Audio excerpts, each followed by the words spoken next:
Paul, in his letter to the Galatians, said, I see that you observe days and months and seasons and years. I am afraid I have labored over you in vain.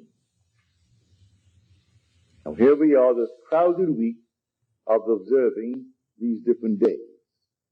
This is the season, and naturally it's the year.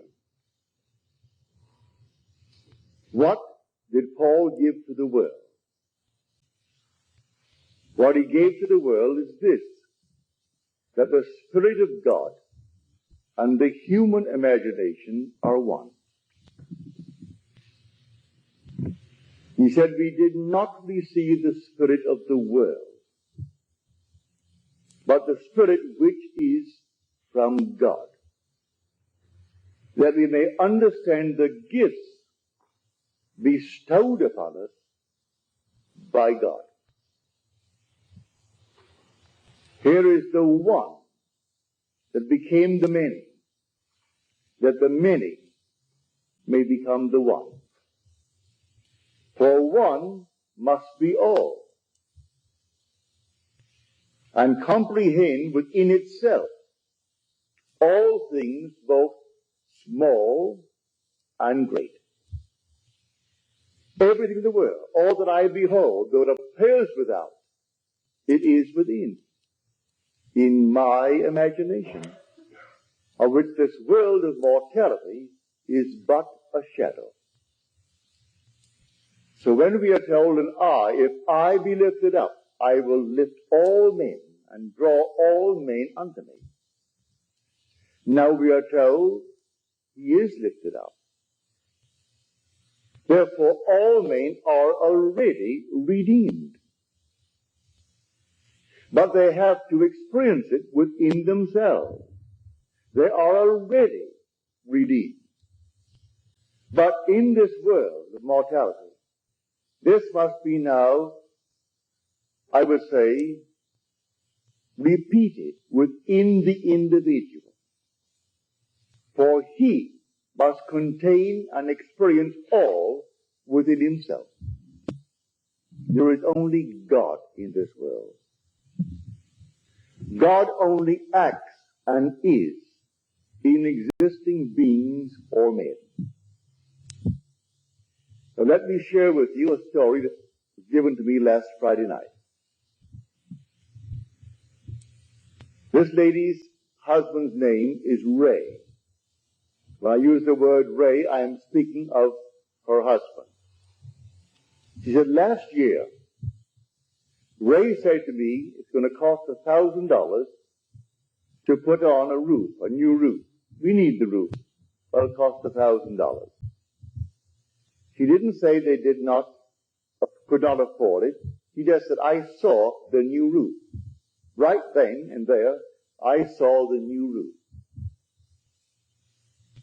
Then she said, I was working at my sewing machine. It's an old one, but it was adequate. It did the job. But I would like a new one, she said. And so I imagined a new one. There was the old one, but I imagined the new one.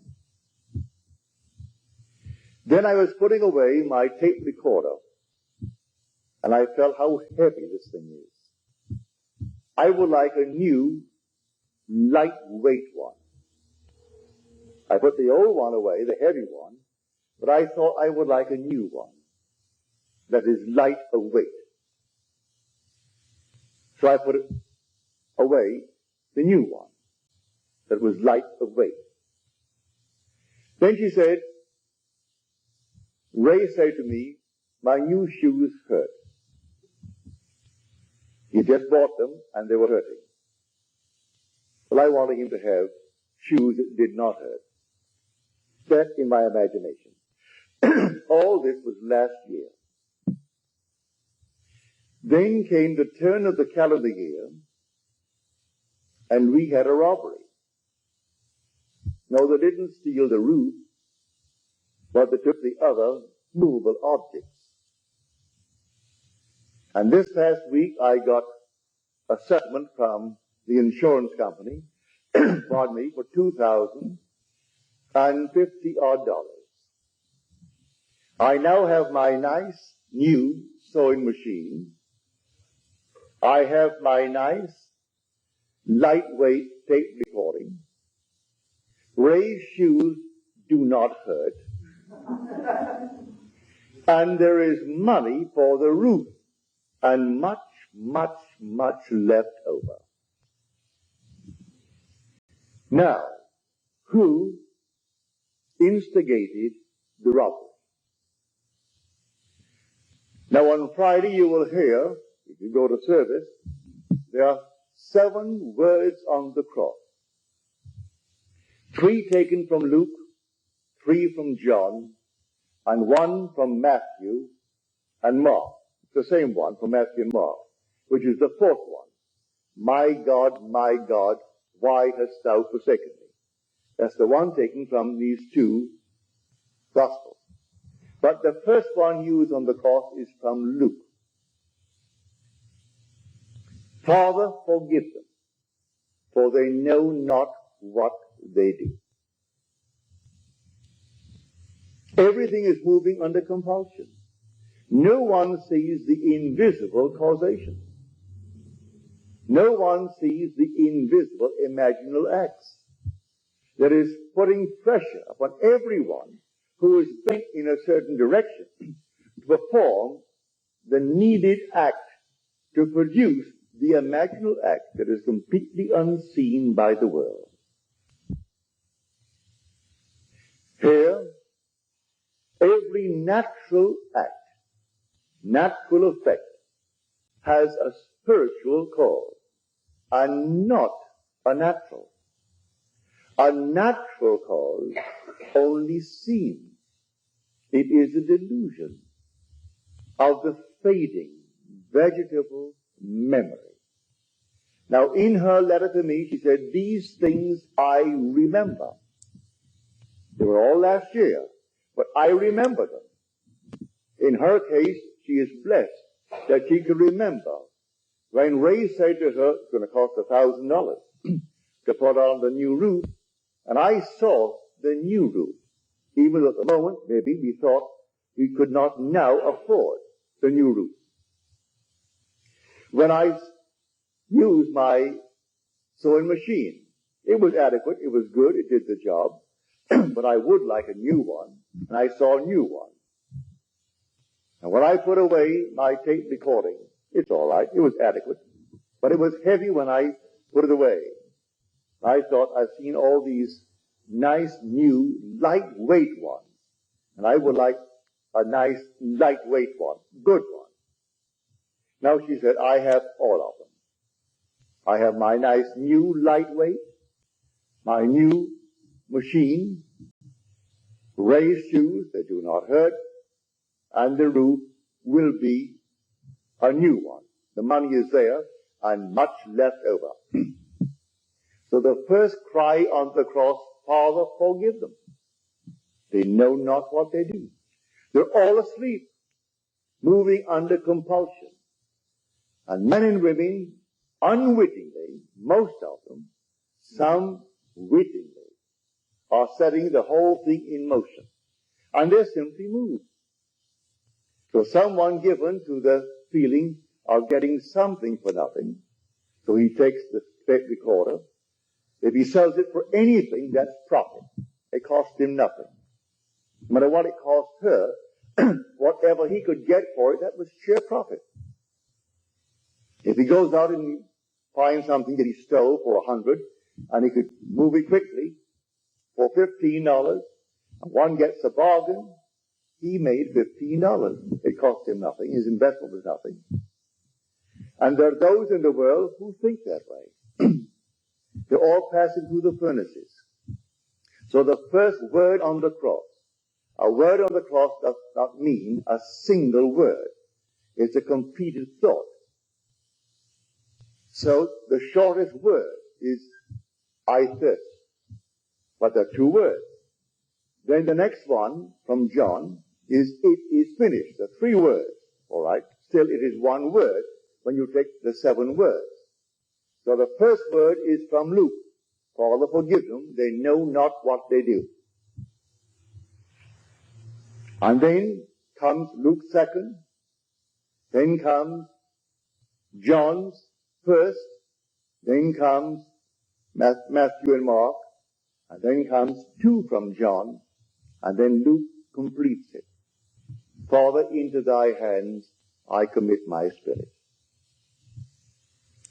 But when he said, and this little punctuation mark has been pushed around in the second word on the cross, which is from Luke, and the thief turns to him and asks him to have mercy on him. And he said, behold, I say unto you, today thou shalt be with me in paradise. Well, you could alter the punctuation mark and put the comma after today. But no, leave it just as it is. Behold, I say unto you, today thou shalt be with me in paradise. This is now resurrection. And when I am lifted up, I will draw all men unto me. For all things are in my own wonderful human imagination. And I am all imagination. So when I am lifted up, I draw all. At the very moment, I draw them all with me. But they individually must have the experience that I have had. But they are already redeemed because I took them up with me. Because all things exist in the human imagination. And anyone who is resurrected, well, he can't be resurrected and leave behind him any part of himself. So the whole vast world is raised up with him. I am telling you from experience, the heavenly chorus sing when this thing took place. They sing the fall, actual fall into division, and the resurrection into unity. They sing it out. And then the regeneration through resurrection from the dead. They actually sing it out. And the words, it is finished, I heard it, but I didn't sing it. The heavenly chorus sang it. When I walked by and everyone was made perfect as I was perfect. And then at the very end, the chorus sang out, it is finished. That was the sixth word on the cross. And the last one is when this garment comes off. And that is the 31st Psalm, the 5th verse. Into thy hands I commit my spirit.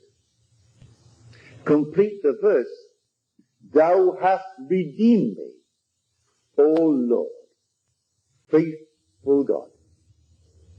That was the promise at the beginning. I would fall into division and become fragmented, dwelling in awe that not a thing in this world could be apart from me. Because how could I be apart from something that I'm going to influence? Because all things by a law divine in one another's being mingled. If I'm not penetrating you now, I couldn't see you. You couldn't hear me if I did not penetrate you and you penetrate me. So all things by a law divine in one another's being mingled. So when I am lifted up, I take with me my entire universe, my whole vast world, knowing that every one that is now shadowed in that world will have a repetition of the same experiences. For one fell into division, and then resurrected into unity, bringing all back together into the one. So in her case, I can't tell you how thankful I am that she shared it with me. That she could now actually feel that the robbery, which seemed at the moment of a shock, she lost the tape recorder, she lost this, all the movable objects. And then came the settlement from the insurance company for $2,050, which replaced these with the new ones, all the light ones, and enough to put on the roof. and then still left over. So, Father, forgive them. Yes, the thieves of thieves. It's yourself pushed out anyway. Here someone is tonight accused for stealing maybe what? A little cup or a saucer. And yet the bank where I bank, United California Bank, they're still looking for the internal thief who stole $50 million last year from their subsidiary in Basel, in Switzerland. $50 million. And they know it all is on the inside. It can only be on the inside by trusted employees. They think they can bring it down to six trusted employees. They can't quite put their fingers on it because in Switzerland there are all these strange hidden accounts. But they are missing $50 million. So someone goes into the bank and holds it up and gets $1,000, and we balloon the whole thing. The other thing is hush-hush. Here is a bank in Illinois a few months ago, close to $7 million, and they still can't quite put their finger on how it happened on the inside. No one came in and robbed them. And we speak of the little shoplifting on the outside. And the poor little girl goes off to jail, or the little boy goes off to jail. I'm not condoning it. If you could stop the investment from the inside, your dividends would jump from its present little 3% or 4% to 20%. If you could only stop it from the inside. All things happen, really, in the true sense of the word, from the inside. So that every so-called act in the outer world that seems so, well, a cause in itself. May I tell you, every natural effect has a spiritual, imaginal cause, and not a natural. A natural cause only seen. It's a delusion of what? The fading memory. Man can't quite remember. Pardon me. Luckily, she remembered when Ray said we could use and need a new roof. But it will cost $1,000, and so that's put into the future. She remembered when he complained the new shoes were hurting. In her mind's eye, she revised it instantly at that moment. The roof and the shoes. When she worked on her machine, she revised it. It was adequate, but she said, I have a new machine, sewing machine. And putting the heavy tape recorder away, she wanted a new one that was light of weight, and she revised it, and she got, in her mind's eye, a lightweight new tape recorder. Then she goes home one day to find the house had been robbed. She had carried insurance, so she bought in the insurance, and here they paid her the $2,000, which replaced all these things in a new way. So I tell you, this story is the greatest story ever told. There's no story like it. But Christianity needs forever and forever to be saved from secular history. It is not secular history. It's the history of your own wonderful human imagination. God and your own imagination are one. They're one. You are an immortal being. You cannot die. Because you're all imagination. And when you actually know it from experience, then you can wipe your tears. Nothing can pass away. You may not see them with a mortal eye, touch them with a mortal hand, but they are in a world just as real as this. Just as real. Continuing the journey until they reach that moment in time when they are resurrected. And then the scattered body begins to be collected, and they're gathered together into one. So one must be all, and comprehend within himself all things, both great and small. And you are that one that actually fell. And then, in falling, you became fragmented. You became divided into the unnumbered parts, and each seems to be independent of you as you look out on it. You're only looking out on yourself pushed out. And your whole vast world must make real your unknowing imaginal acts, or your knowing imaginal acts. I ask you to trust this teaching. Believe in your imaginal acts. You may not see it tonight or tomorrow, but believe in it.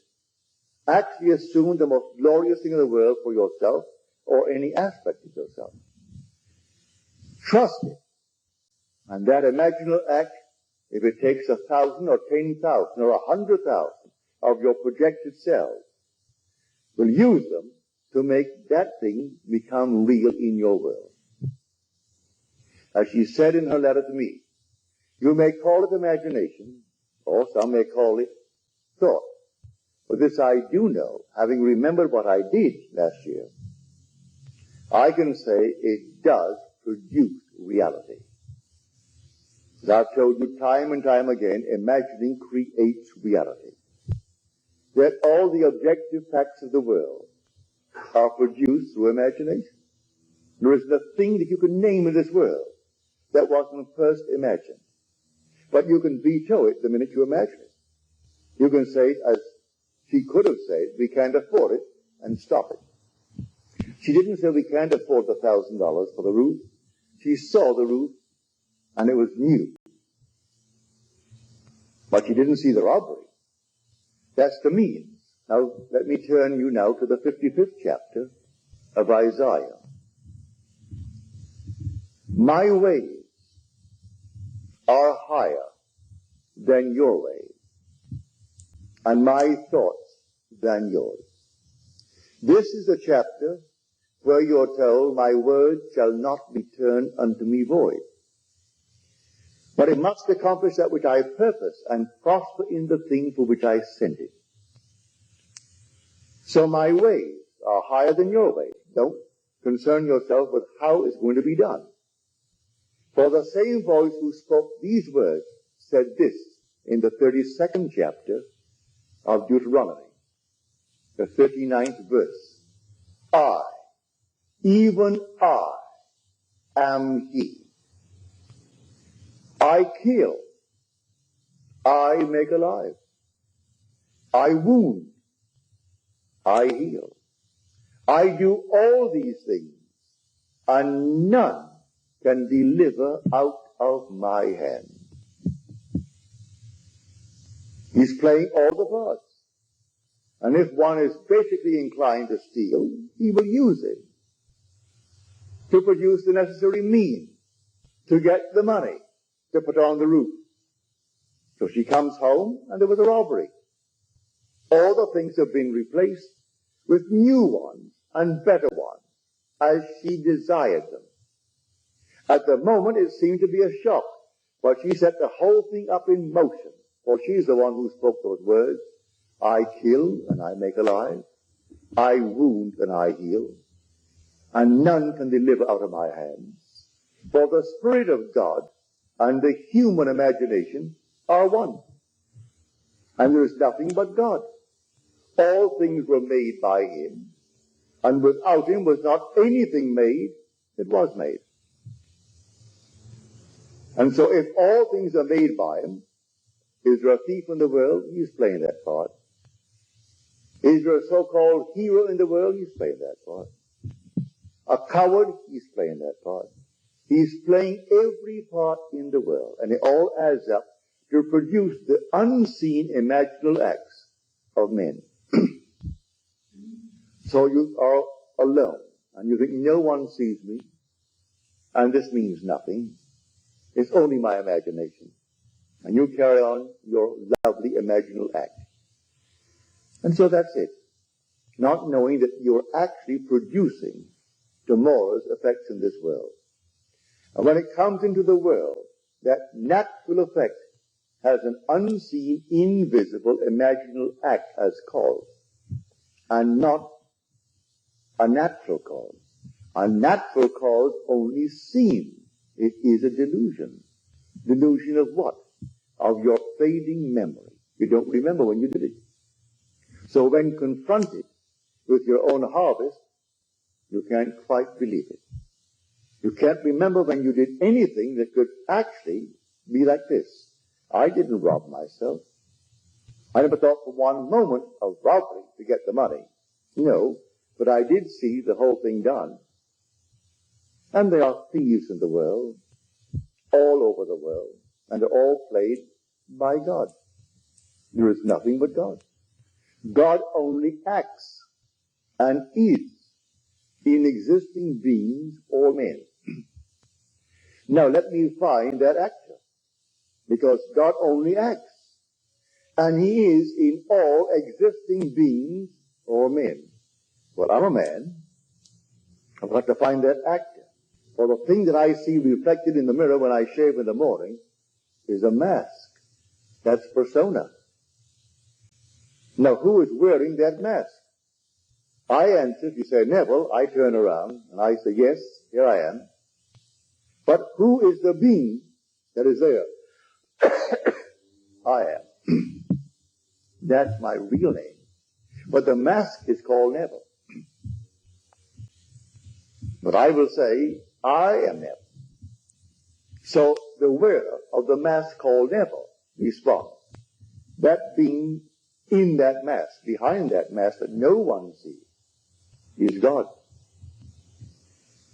And now the whole vast Christian will celebrate this victory of God, that he actually died, literally died.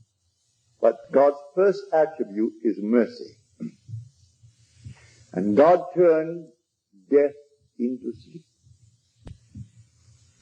And then rose the sexes to work and to weep.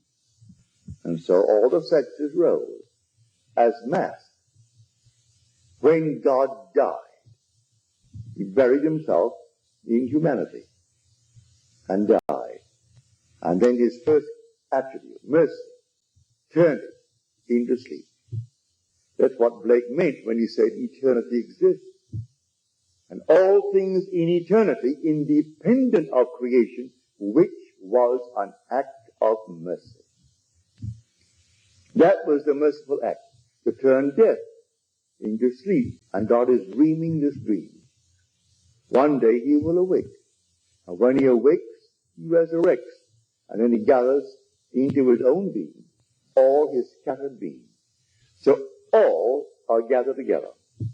When I depart this time, may I tell you, I am taking everything in the universe with me.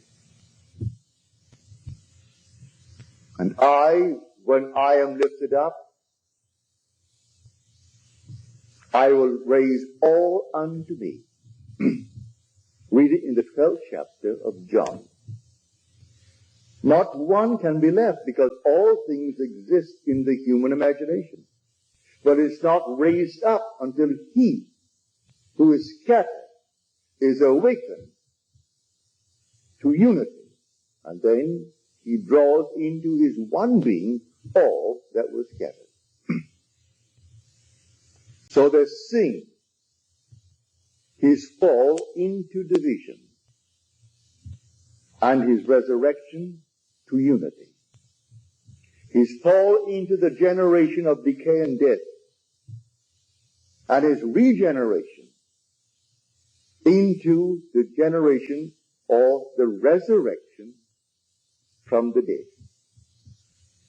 So when he actually is raised from the dead, he gathers all into his own being. And they're all with him. No matter where he goes, he has his whole vast world raised up, hasn't left one behind him. But everyone shattered in the world will have a reproduction of that drama within themselves. So what is now being dramatized as a memorial this week, for this is really a memorial.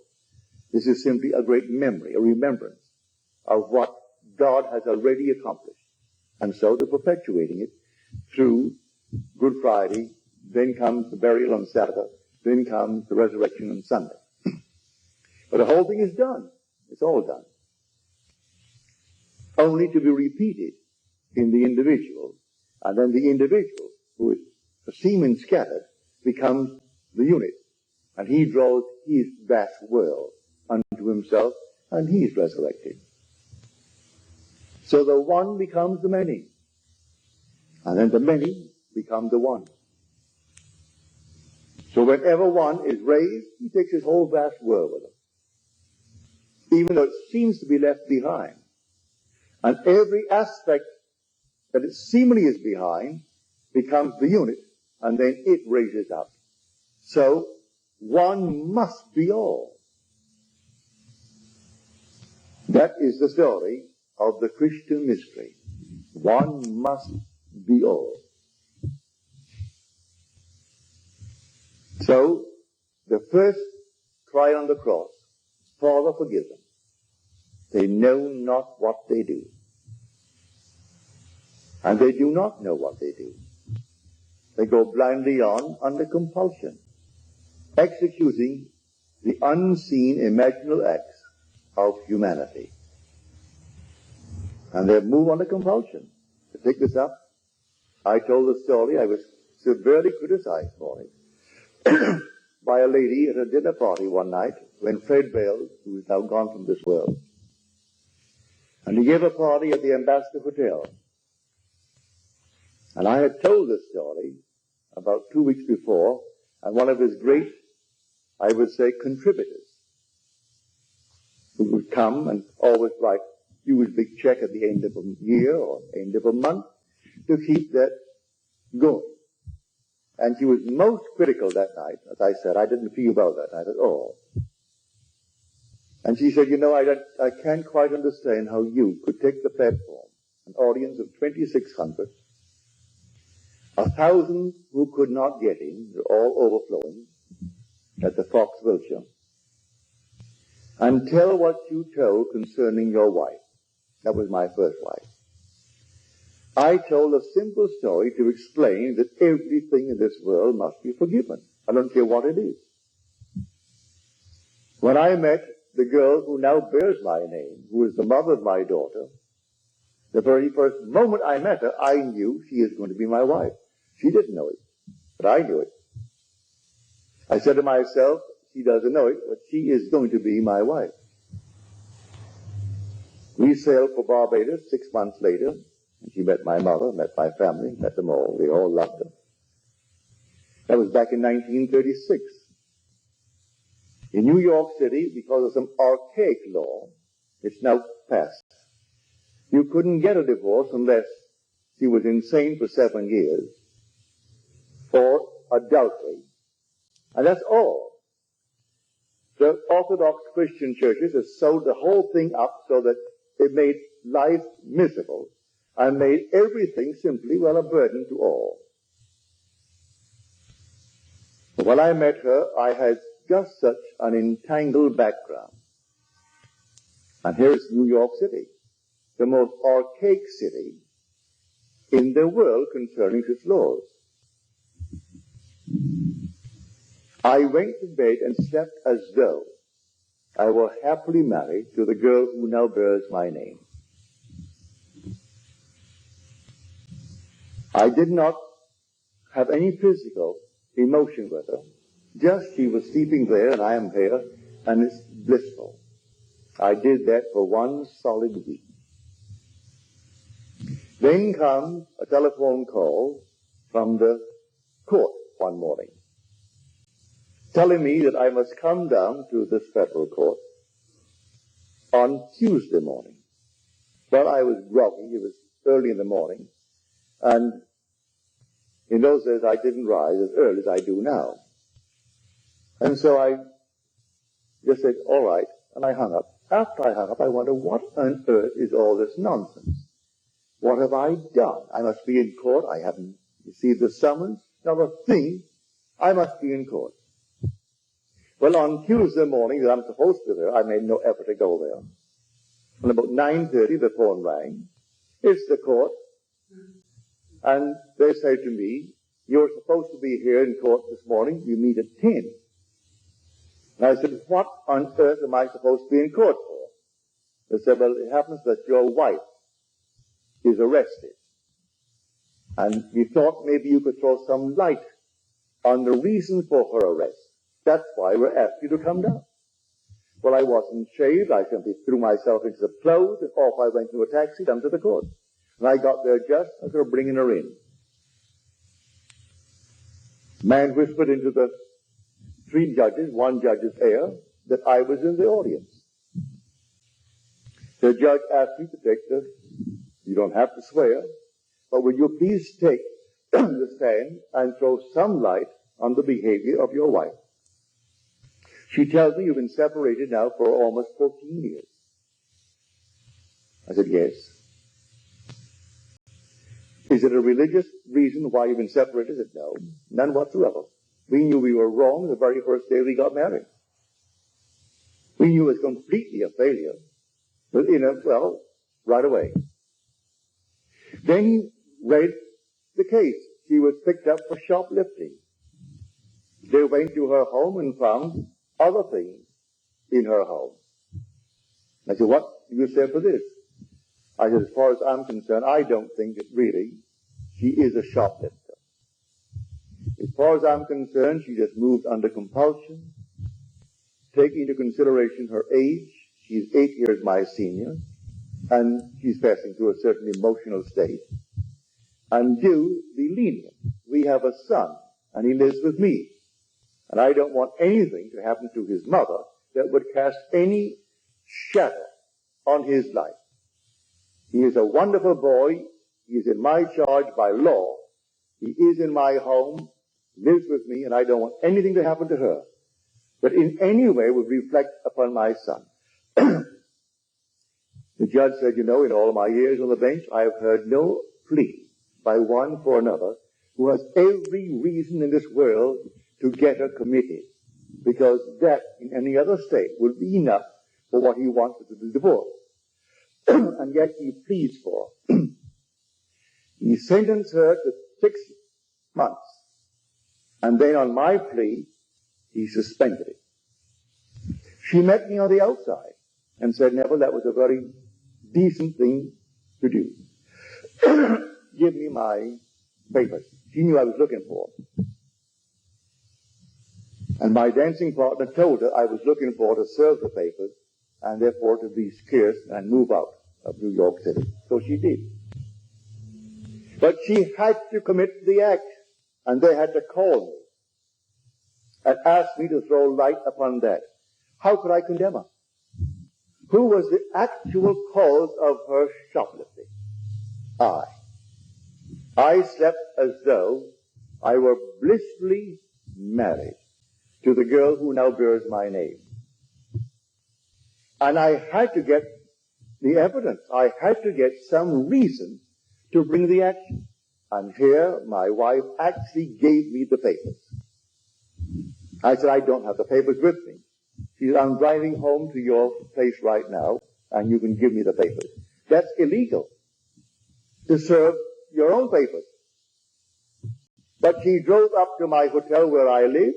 I went to my room, came down to the lobby, and gave her the papers. Did my own serving. Now that is an illegal thing in this world. But then I got my divorce. In the city of New York, then I could marry the girl who now bears my name. And when I told that, I told it only to tell people of that one word, the first word on the cross, Father, forgive them, for they know not what they do. They're all moving under compulsion.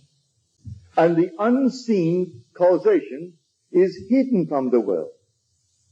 They do not know who is treading in the winepress. And I was treading in the winepress to be happily married to a girl who was not then engaged to me, because I couldn't be engaged to her under the circumstances. And then my wife behaved in such a manner that it made it real and natural for me to do what I did. How can I blame her? So the first word on the cross, Father, forgive them.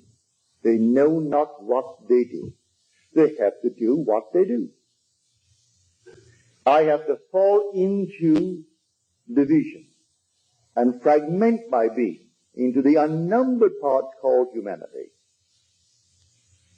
and then rise into unity and gather all my scattered members together and rise as God himself. That's the story.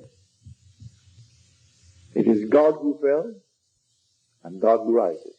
So I know from my own experience nothing dies. Those who have not had the experience here, all right, they're restored in a world that is terrestrial just like this.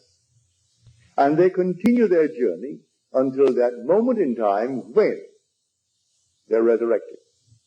And resurrection is resurrection into unity. And the outpictured world, the whole vast universe, is themselves pushed out, is gathered together then. And they move up. And I, when I am lifted up from the earth, I will draw all men unto me. See it? This is the mystery of which we speak here night after night. You're not some tiny little thing that's pushed out. You are the whole. One must be all. And the day will come, you will find that you really are the all. So not one person in the universe could be outside of you when you are resurrected. Because as you are raised up, you raise all this. And each will have the experience of being raised up, and all, eventually, will be the one. And in that day, there shall be one. His name one, as we are told in Zechariah. But Blake tells it so beautifully in his dream of 9 nights, called Valor, or the 4 zones. And then he tells a story of the falling into division. And when they're all gathered together, this one man they call Jesus. And they in him, and he in them, live in perfect harmony in Eden, the land of life. For you are the Lord Jesus Christ, whose resurrection they're going to celebrate this coming Sunday. You tell that to the priest, the Sabbath. Tell that to any minister. Because they are sound asleep. They do not know who the Lord Jesus Christ is. I tell you, the Lord Jesus Christ is buried in you. And he is your own wonderful human imagination. That's the Lord Jesus Christ. And when he is raised in you, you will raise all in this universe with you. That is the story. So I want to thank my friend for sharing with me her experience and being big enough to remember. If man could only remember the imaginal acts. She remembered when the roof needed repairs or a new one, and the cost was excessively high for them at the moment. She remembered her husband complaining about the pain the new shoes caused, the weight of the tape recorder, and then working on the machine, the sewing machine, and it was adequate, it was good, but she would like a new one. And then came out of the nowhere a robbery, and took all these movable objects. And then came the insurance that sent the check for $2,000 odd, that replaced all the movable objects and enough for the roof and much, much over. So she can actually say, forgive forgive them for them, those who took it? Did they not do her a favor? And yet they are thieves in their own eyes, and thieves in the eyes of society, and they are. You know who played the part? God. And you know who actually made them do what they did? The lady who wrote me the letter. Now she knows the words in that 32nd chapter of Deuteronomy. I, even I, am he, and there is no God beside me. I kill, and I make alive. I wound, and I heal. And there is none that can deliver out of my hand. No matter what happens, if we only had the memory, we could trace it to a forgotten imaginal act on our part.